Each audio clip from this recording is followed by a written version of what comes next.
Hello, welcome to Friday I'm in Bed. Podcast for midlife women living their best life, but in bed by 10.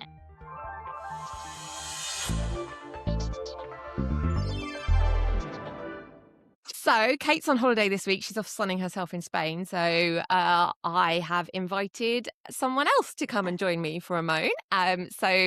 This is Laurie. Laurie is from the Female Childfree Collective, and I will get her to introduce herself properly in a bit. But first of all, I want to know what has been really annoying you this week. Right. Okay. So it annoys me not just this week, all the time and I live in London, so I'm often hopping on and off tubes and the DLR, and people playing music on the phone or taking like video calls just with no headphones, and it's like, can we just not, please? It's so annoying. Unless they're playing a good song, but on the whole, it's not. Yeah, that's what you can't have. Well, you can't have it both ways. It's either annoying or it's not. Well, see, that makes me think of. Does it make you think of what was it? Hello, that TV show. That TV show. With Dom Jolly. We remember Dom Jolly. Yeah, when he was like, "Hello, I'm on the train." Yeah, but it's like, actually, it's not so bad hearing that one-way conversation. If someone's just being loud, fair enough. But it's when they're then just on FaceTime with no earphones, and you're like, everyone on the train can hear whoever you're talking to as well. Okay, so I would say I'm definitely with you on music, because that's always been annoying. Yes. Get some headphones. It's not hard. They're even Bluetooth now. You don't even need a cable. However, I am also incredibly nosy. Yeah, sometimes. So it depends what the conversation that they're having on the video call is. Yeah, sometimes. Have you ever got any really juicy ones where you're just like, oh, I'm going to stay on the train a bit longer, so I have to know the end of it. You're like, oh no, I have to get off now, but what happens next? Just drop them a line going, this is my number, just let me know how it all turns out. Okay, I will allow music being played out loud on the train, and generally that kind of people not realizing that not everybody is interested in the same things that they are and playing stuff in public.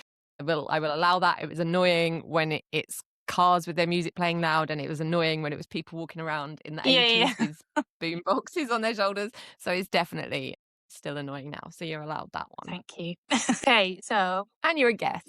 Yeah, Gemma, what has been annoying you this week? Well done, good work. Okay, so mine this week, which honestly I've actually been saving up for a few weeks, is USB ports, but particularly USB ports in the dark, or not even in the dark, when you're not looking at them. Okay, yeah. So there's the old school USB ports where you had to actually put it in the right way round, and that's obviously incredibly annoying if you're trying to do it in the dark or something, and there's like a plug under the bed or somewhere, and you're like, accidentally pull it the out right and way, trying to plug it back in, and it won't work. But even USB-C ones, I swear on my life, the plug socket is there, and if I'm not looking directly at it, I can feel it here with this finger, and I'm trying to plug it in. So I just feel like there must be a better way with this that doesn't involve me having to get up, turn all the lights tiny on. as well. Yeah, exactly. So I need to know. It's up to you. Is that allowed? I think that's fair. I have a little USB-C thing in the bedside table that's built in, and always just have the cable just in there. But then if I've pulled it by accident, and then you're just trying to go like that when you're lying in bed, it's impossible. That's what I do, because I'm when I charge my phone when you're going to sleep, and then you're like, oh. Yes, no. And it's right there. It's right there. Yeah, very annoying. I think that's definitely allowed. I'd say everyone would agree with that. Excellent. Right, that's 2 more mini annoyances dealt with, and now we can move on.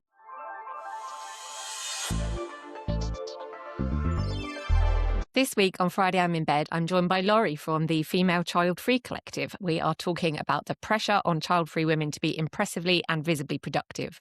When did freedom stop meaning you get to choose and start meaning running 5 businesses, travelling and learning Portuguese?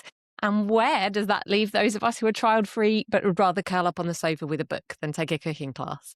So grab a cuppa or a glass of wine and let's get into it.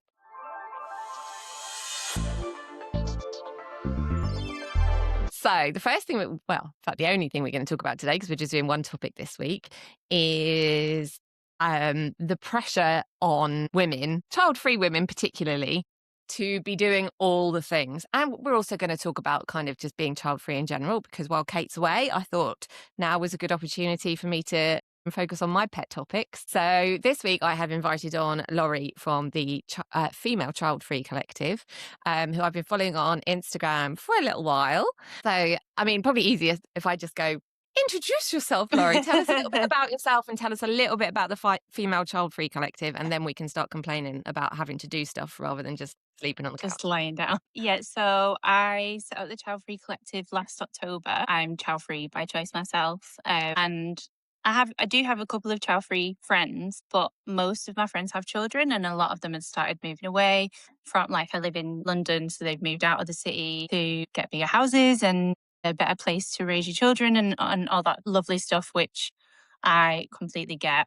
But I was kind of got to the point where I was feeling almost a little bit lonely and in almost like I was missing out on something that I actually knew I didn't want to be involved in. So just trying to kind of not come to terms with those feelings, but just kind of feel those feelings and work out what it meant for me. And then got me thinking there must be so many other women, especially in London and all over the world, who would be feeling the same around this age where, like, obviously people are tending to have children later in life as well. So it's all kind of shifted to a little bit like sort of late 30s, and then just finding that space for yourself. So I'd looked around and didn't really find very much going on in London that was female centric. So just thought one day, well, let's just set a meetup up and see if we get any traction. And it's just grown and grown since October.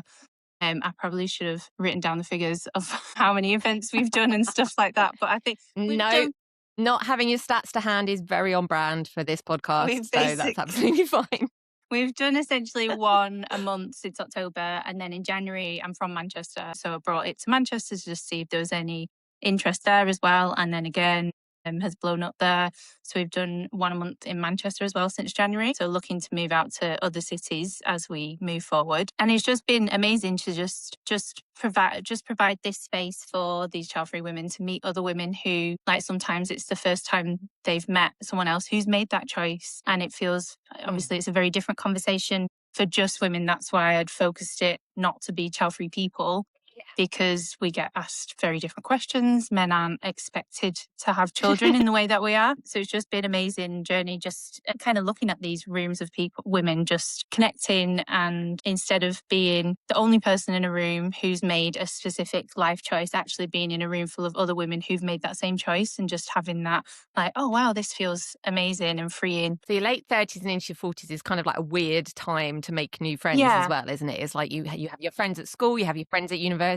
You can even make like friends at work, but then when you're like getting into your late 30s and your 40s, you're starting to feel like everyone's settled. And even if they're whether they're single, having families, whatever, everyone's that kind of settled. So when their lives start following a more, like, I guess, expected path, and you're a bit like, I still wanted to go to the pub, I guess so. It's quite nice. Yeah. And I think as well with I didn't want it to be a pub with a soft play. I think a lot as a lot of your friends' kids start to grow as well and go to nursery and school, then your friends naturally making other friends with the parents of their children, their children's friends, which again is absolutely amazing. But it's kind of, where's the space for women who haven't taken that path to find other women at this age as well? And so much of the feedback has been very much that when we've been hosting these events, and people have been like, oh, like, I've got my amazing groups of friends, but there was also that little bit missing where you just want to connect with other people who are on that same sort of life path as you. Yeah, definitely. So the thing you said you wanted to talk about when we were talking about this on Instagram, and this is how we do talk, this is my little typing mime, sorry for anyone who's just doing audio, is you wanted to talk about, like, the constant pressure to be doing big things because you're child free, which is, definitely, I see a lot of, like, child-free accounts that are like, yeah, look at me, I'm in the Caribbean, just because I don't, and it's not that, I don't do, I went to Morocco, I'm going to Morocco again this year, but, going on holiday is a lovely thing, we all like that, but, you don't necessarily want to be running triathlons every weekend. And, definitely not. Like, I don't know, making a quilt, I don't know. So was there a specific thing that made you think of that? I just feel like over the last few months, so obviously I've always followed child-free accounts anyway, but since I've started doing these events, have found more and more accounts, which are all amazing. But obviously then the algorithm starts sending you more tailored videos. And I've just kind of noticed this trend over the last few months. There's nothing specifically, but of almost like going, yeah, like you said, look, I'm doing this now. And this feels like, and it's coming from other child-free women as well. So we've kind of already gone through years of going, oh, do I want a child? Do I not want a child? What do I want to do? And working that out in our own brain and that societal pressure there. And then you've kind of got to a point where you're like, no, actually, I'm really happy being child free and this is how my life looks and this is amazing. And then all of a sudden there seems to be this influx of influencers going, well, if you are child free, like how many holidays have been on this year? Like, how many hobbies do you have? And you must have loads. There's also that misconception of women who are child free have loads of spare money and loads of spare time. And it's like everyone's struggling. Like, not all of us can just jump off on holiday 6 times a year. So it just feels, I don't know, I kept seeing it and I was just like, what is this? And it's not a pressure from external. It seems to be coming from in that sort of child-free female community. From a child-free. I feel like there's this like pressure to prove that you have a fulfilled life without children. Like, it's like, that's the classic thing everyone says to you, isn't it? It's like, it's like the greatest love ever. You'll never be truly fulfilled as a woman if you don't have children. So it's almost like if you decide that that's not something that you want in your life for whatever reason, there's this kind of pressure to prove that your life is just as full as everyone else's, because look at all the things I've filled it with, rather than just going like, do you know what? I'm happy with my life as it is. I like my sofa, and I like that my sofa doesn't have jam on it. And a lot of the time, there's obviously lots of reasons people don't choose not to have children. But a lot of the time, one of those is peace and quiet. So actually, I don't want to be running around all weekend. I want to lay down. Like, I've just rewatched Gossip Girl recently, and it was utter nonsense watching it again at this age. But it was just lay down and just switch brain off and watch 8 episodes of something and feel no guilt in it and just feel the joy in just being and doing that. And I think, like, I know myself, I've like, oh, maybe I should be volunteering some time and I should be doing this, that and the other. And it's brilliant if you are doing that. But also, I just don't like that there's this weird pressure that's come. I don't even know where it's come from. And I know like Instagram and social media tend to be a platform where you can kind of show off a little bit and be like, oh, look at all these fabulous. And it's not complete true lie. But I just do feel like there's this little pressure that seems to be edging up and up and up, where you should be expected to be doing something with your time if you're not having children. I feel like social media rewards that sometimes though, doesn't it? Like Instagram particularly. I don't spend a huge amount of time on other platforms, so Instagram I'm pretty sure I live on it, but it's like rewards it, doesn't it? Like, you know, people don't make the content where they're sat on their sofa with whatever fairy friend they happen to have in their life reading a book, or like, because that's one of my little joys as well, is I spend like a whole weekend, like, especially in the winter, like we've got open fire in our front room, like candles, under a blanket, I've got a book, lovely. But it doesn't necessarily make as good content as like jetting off to the Maldives, or if you're using like B-roll footage to make a reel or something, you know, you walking down a sunny beach going, oh, this and not having kids is probably it's more like aspirational, better. The algorithm's like, oh yeah, that's super cool. Yeah, exactly. Yeah. So I think it tends to kind of reward it, and maybe the normal people like us, who are just at home on the sofa watching other people walk down beaches in the sunshine, are just like, we're not being rewarded as much. Maybe we need to find those people and fill our algorithms with them and reward them with where it's like, the clicks. You know, let's take that back and actually find the joy in the simple things. And like we say, well, like we've said a few times, just laying on the sofa doing nothing. And I love it when those ones pop up, because obviously I love to see travel videos. I love traveling myself, but just that kind of, I just hate the idea of anyone who's struggled in themselves with coming to the like, not realization, but being happy with going, yes, I am child free and I'm really happy with this. And then being bombarded with stuff and going, oh, should I be doing something else now then? If I'm, you know, like, just stop. It's too much. Yeah, like you don't have to earn your life choices. I think that's one of the important things. I think you don't, whatever choice you made with your life, whether it's having children, not having children, getting married, not getting married, staying single, living on your own, being a permanent digital nomad traveler or whatever, or just living in your little 1-bedroom flat and being perfectly happy with it. You don't have to earn those choices. They're your choices. Like, just like if you are happy with them, absolutely, then that is awesome. So and the time one is another one actually that gets me a lot, is people are like, oh, you've got so much time, and you go, but then you see like harassed parents complaining about not having any time, and you just kind of go, well, the the next step down from not having any time because you're trying to squish all this stuff in isn't having loads of time. It's just having the right amount of time. So like, you know, I can wash my face and have a shower in peace, but that doesn't necessarily mean I've also got time to like learn the trumpet and go hiking and train for 5 marathons a year or whatever. Yeah. Just time. Yeah, I think I there's still don't a have real an assistant. misconception around that. And yes, there is more time in the sense of like at the end of the workday, I get home, I'll make my dinner, and then I can just chill out. So I've got more time in that respect. But that's obviously because I chose not to have children and don't have to do all the things that come with that of an evening as well. But there isn't all this, you know, my life is busy traveling around the country to see friends and family, and that I shouldn't be shamed or like made to feel like I should be the one to travel everywhere or I have all the time in the world to do things. So that's the other side, isn't it, though, as well? That's that expectation. I think I had a stat. Oh, my God. I had a stat. Where is it? Yes. I started doing stats. I'm so, look at me. I'm always so proud of myself when I get a stat. So organised. I know, you're right.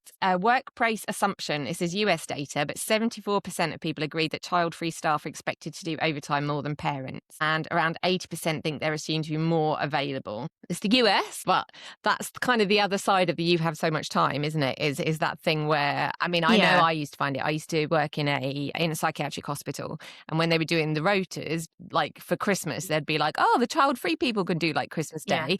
And you'll be like, well, I still have family and my family actually live like 150 miles away. So if you put me onto work Christmas Day, I don't see them at all. So there's that assumption where, you know, with the child-free women are supposed to pick up the slack in those positions so that people with children can go and spend time with them or look after them. And then that goes along with the assumption that you've got more time and you go, well, I don't have more time, Karen, because I'm doing your job. Yeah.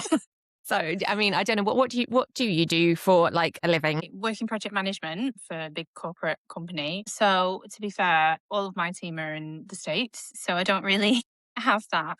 But I have seen that before in previous jobs where there's that kind of expectation that I'll always be the one to work on the days in between Christmas because I don't have kids and like I've got that time to do that. And again, like I said, I'm from Manchester, and my mum actually lives in Ireland. So, you know, if I want to go and spend time with my family at Christmas as well, that's okay. And I've always been flexible with it, thinking kind of like, oh yeah, well no, actually you don't work Christmas Eve because you've got your kids and you want to hang out with them. But then I did kind of stop myself and go, no, actually I want to go and spend time with my family and friends as well.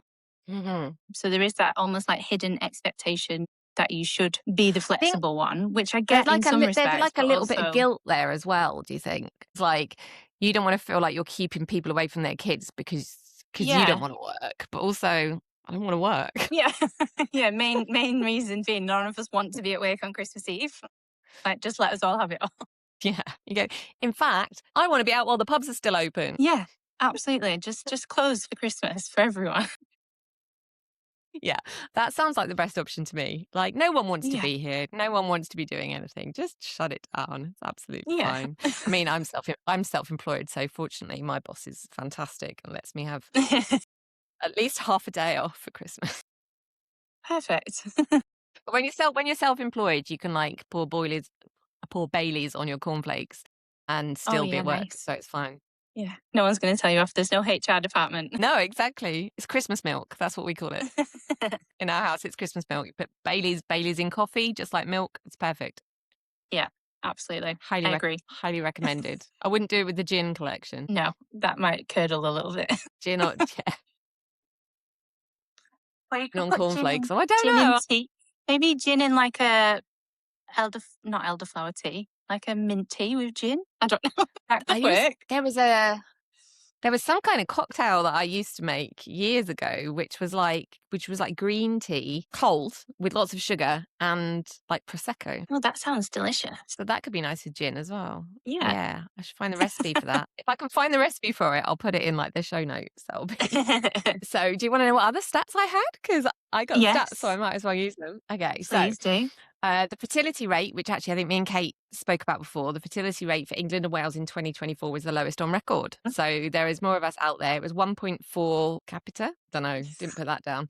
But yeah, like 2.4 children was always like the traditional, wasn't it? Yeah. And now it's like 1.4. for. So I'm a bit older than you. I'm 47. Just under 1 in 5 women reach 45 with no children. So that's about 18% of those born in 1975 in the UK. There's a good chunk of us out there. Definitely. Like, you know, we're not that rare. None of these stats separate between people who are child-free by choice and those who were not able to have children, which is also one of the reasons I think that you shouldn't start asking people absolutely stupid questions when they don't have children. 50% of women born in 1990 were childless by their 30th birthday. So that's by their 30th. So obviously people were doing things a bit later. These days we talked about, you know, in like kind of your late 30s and stuff. But I think does seem to be an increasing, now that women feel like they have a choice. And that they can see other women actually making this choice. It does seem to be a choice that more and more people are making. Is that you? Could be. Sorry, I've got a pug behind me now who is attempting to dig up her bed. No. Is this the time? See, who needs kids when you've got pugs? Exactly. Well, yeah.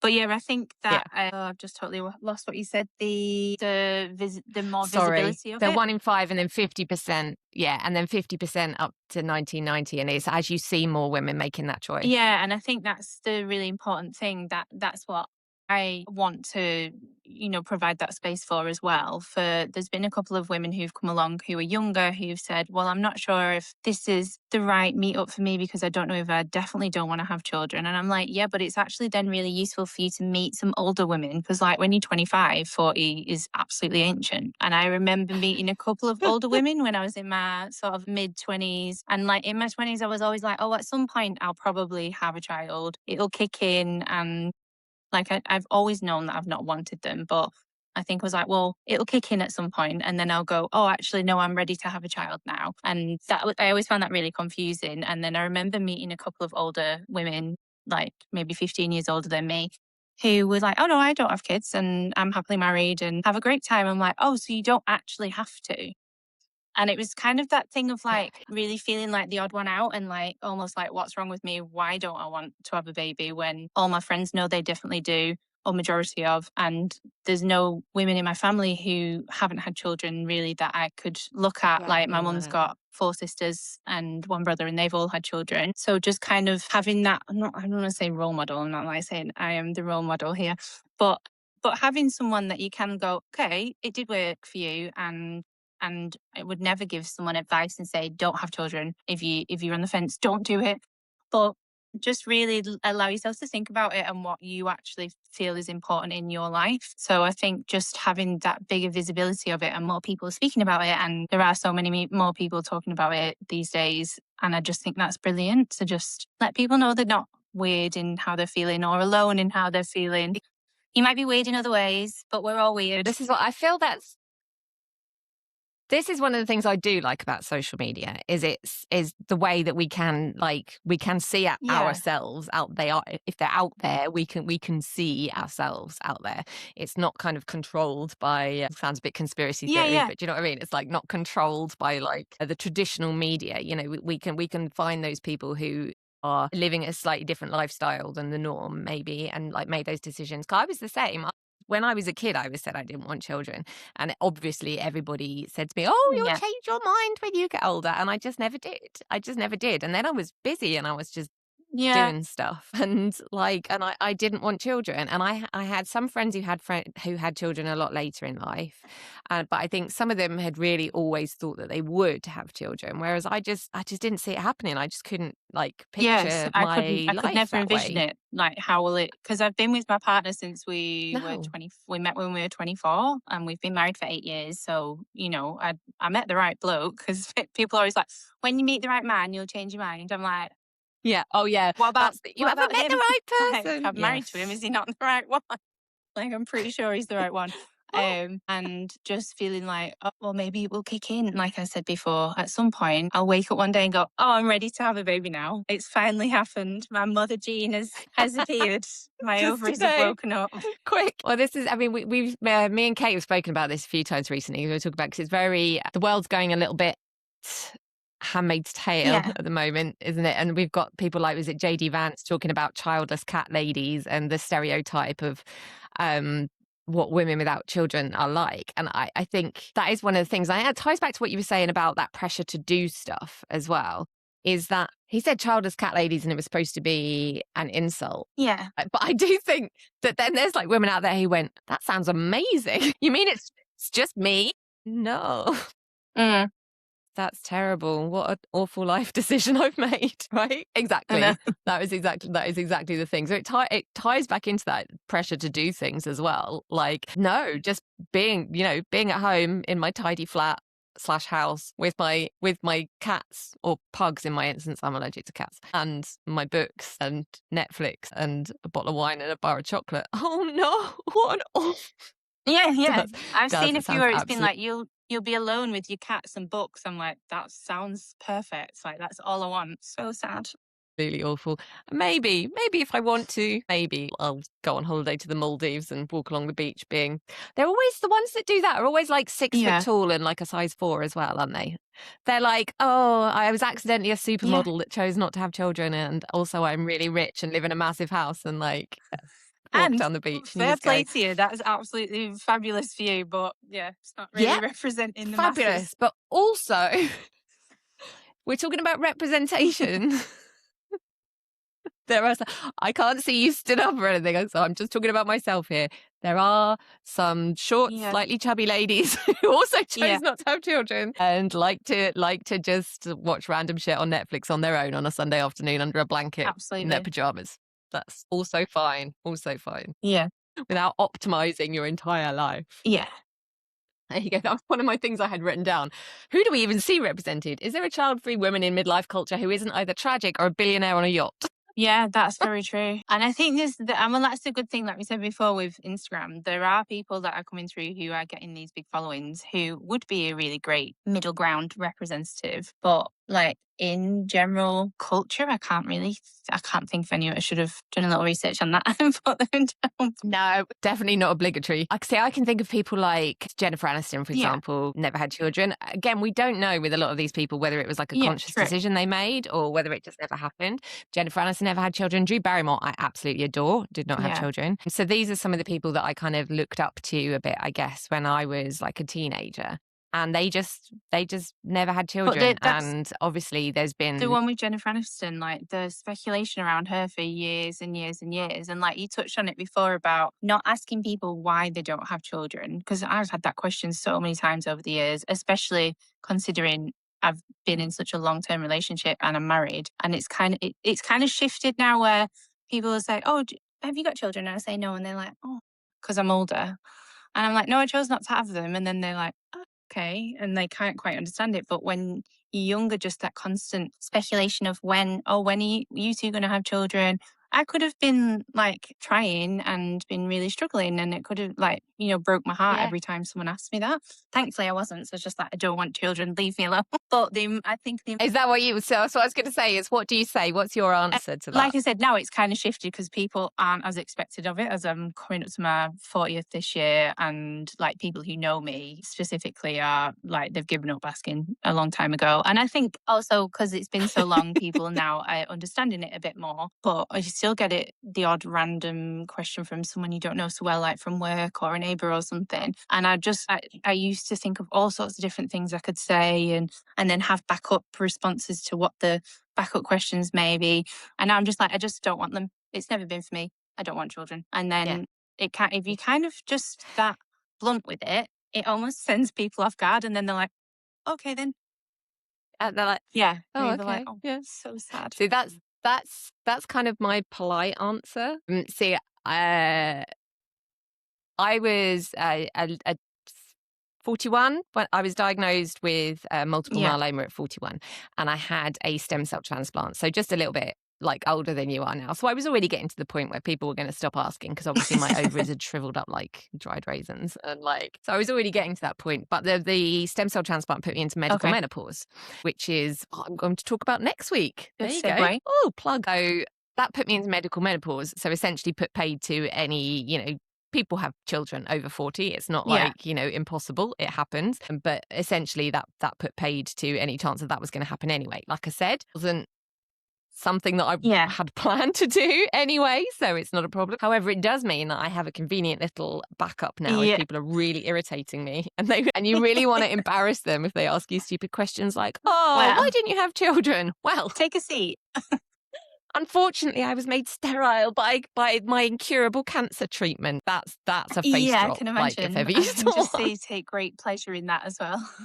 So it depends how evil I'm feeling on the day, whether I decide to pull that one out and say that, call it like that, because that's the risk. If that hadn't been a decision, that I'd already made, when people ask you stupid questions like that, they don't know that that's not going to be the real answer. So sometimes I think people who ask questions like that need teaching a lesson. And I think there's also some people ask and they're genuinely just curious, and that's absolutely fine, and they're not trying to be pushy, and then those people tend to go, okay, cool, good for you, like at the end of it. But then you do get that question. Then some people, when they're really confused by you saying I don't want children, it's almost like they go, I didn't ever think about the fact that I didn't have to have a kid.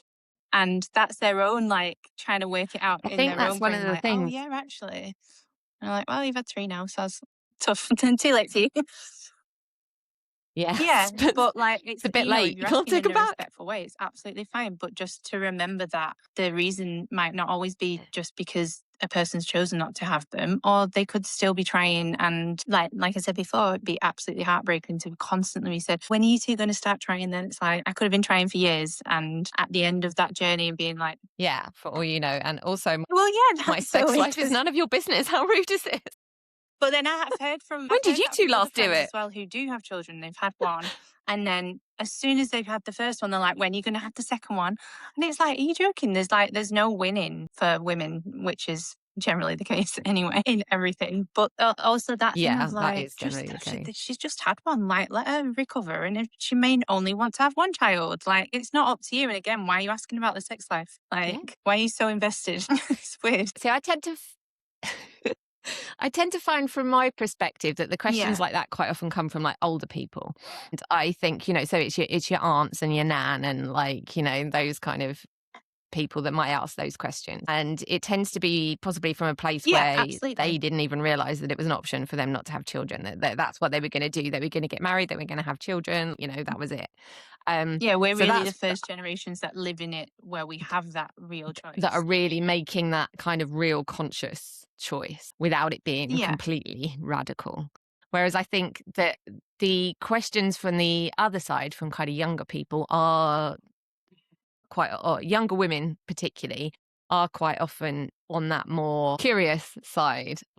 This might be something that they're going through themselves at the moment, that they're thinking about. And so therefore that they've got a little bit of a interest in how, why, what life is like when you made that decision. So I think it's, like I say, my answer depends on how much that person's annoying me at any given time. Yeah. And you can tell how someone's approaching it. Usually, the way they're coming at you, whether they're just genuinely curious and, like you said, thinking about whether to have children themselves or not, or whether they're just, this is the script and we're supposed to stick to it. And why have you not had children? You're 40. You would have been burnt at the stake. I'm like, well, I probably would have been. I have 2 black cats as well, so I'm quite amazing. Happy.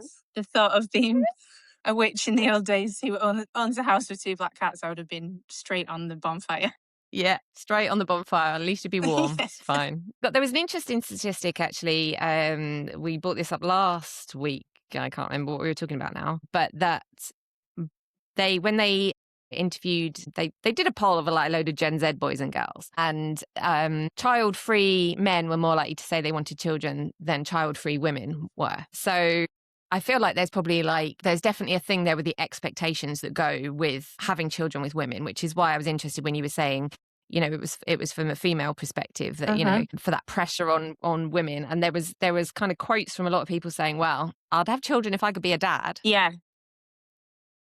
So there's that for a dad, men having children, the expectation is that, they're giving up a few hours a week to play with the kids and take them to fly a kite or whatever it is kids do these days. I don't really know. Whereas for women, it's a complete restructuring of your entire life, which then, particularly if you're having children as you get a bit older, you might be a bit kind of even if your life is Netflix and a book, rather than jetting off on holiday, you can be a bit like, I don't want to restructure my entire life. Like, I'm happy with it as it is. So yeah, I thought it was interesting that it's more women making that choice than and men it's not just restructuring your entire life, it can be restructuring your entire body as well. And yeah, okay, you know, I know some women in my life who have had children and they astound me. They're absolutely amazing women who have carried, like, the whole thought of the whole process is amazing. Your body just naturally does it. And these really strong women in my life who've carried children, and I'm obsessed with all of their kids. But the thought of going through that myself in my body, I'm just like, I don't know. I can't fathom, like, I can't imagine it in the slightest. The changes that you go through, and just yeah, every part of that, and it's beautiful. But that is something that is not beautiful for me. Yeah. And that's a big aspect to it as well. Like, you'd obviously have to change your whole life, and then there could be some really serious implications for your body as well, which has always just been your body, like your vessel. So there's that scary side of it as well. So, and I think people probably are thinking about that I think more that's one of those things when people use that selfish argument about women that don't have children as well. I think that's one of the things with that is that we're expected to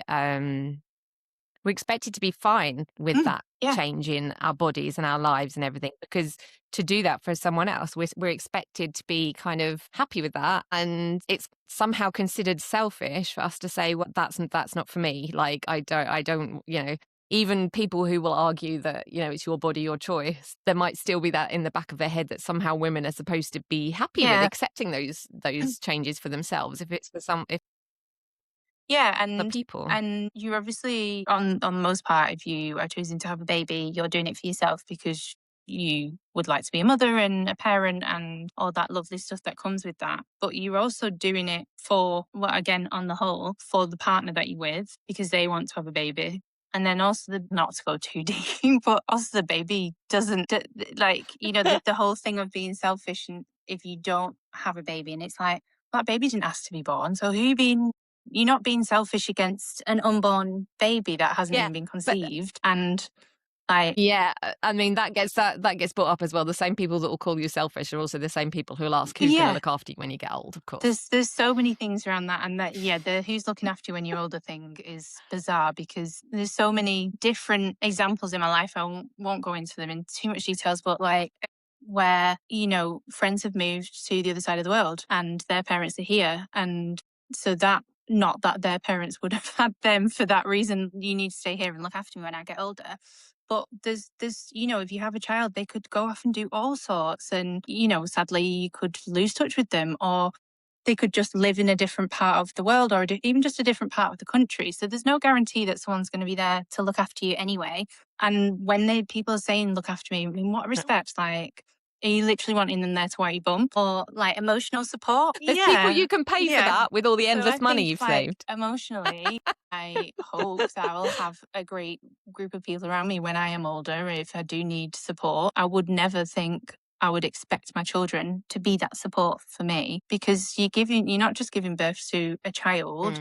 You're giving birth to a human being who's going to have their own thoughts and beliefs and move in their own way. So I just think it's just such a weird argument to be like, who's going to look after you? But then I see these Instagram posts that I love where it's like, the flight attendant, that's who's going to look after you when I'm old. They'll be pouring me my champagne whilst I'm in first class.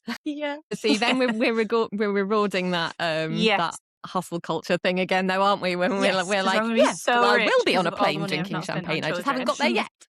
No, it just gets spent on other things. Yes, but you won't be rich because you're spending it all on all those endless hobbies. Triathlons aren't cheap. Having said that, I have just booked myself to go and do a screen printing class, because I've always liked the idea of it. So I was like, do you know what? Why not? Just book one. So maybe I'm like ticking off these things now, and I can show off on my Instagram and be like, if you don't have children, you should be going and doing a screen printing class. Yeah. You should be doing a screen printing class. Okay. Here's a link. I will hear no excuses. We all have the same 24 hours. That other random cliche here. But I could absolutely talk about this all day. But I just want to wrap up. I mean, this is one of the places that the Child-Free Collective comes in, of course. It's like when you're talking about who's going to look after me when I'm old, you know. Just building your own We can take care of each other as well. I've seen a lot of things recently about women. Yeah, exactly. Building your own tribe. So you organise events in London and Manchester. Am I right? Yeah, we are going to start Yes, so London and Manchester currently, and then I'm going to start in Newcastle and Brighton, and then hopefully move to other cities as we go. But London and Manchester Okay, so currently. when are the next ones? So I actually have, so we do after work club through the summer. I just kind of set it up as a trial just because people had mentioned about obviously you've got your friends who've moved away and stuff, but then also work colleagues who have had children, and then there's not someone to go, oh, do you want to just go for a quick glass of wine after work? So we've got one of those this evening. So that's just a really casual And that get is together, drop in, have a wine if you so fancy. is that on Wednesdays? Oh, yes. So that's so every other Wednesday. So the next one for that would be the 15th of July. Okay. And then we have our regular, there's lots of dates, so I won't go through all the dates, but we have a regular monthly in Manchester and London, which usually sit around the middle of the month. And they're all on your Instagram, are they? On Instagram and then through Meetup. So the app Meetup. Okay. So yeah, there's a couple of links on Instagram you can go through and see all of the events on there. So yes, we've got lots of exciting things coming up. Done. Thank you so much for coming in. Absolutely. Thank you for having me. It's been brilliant.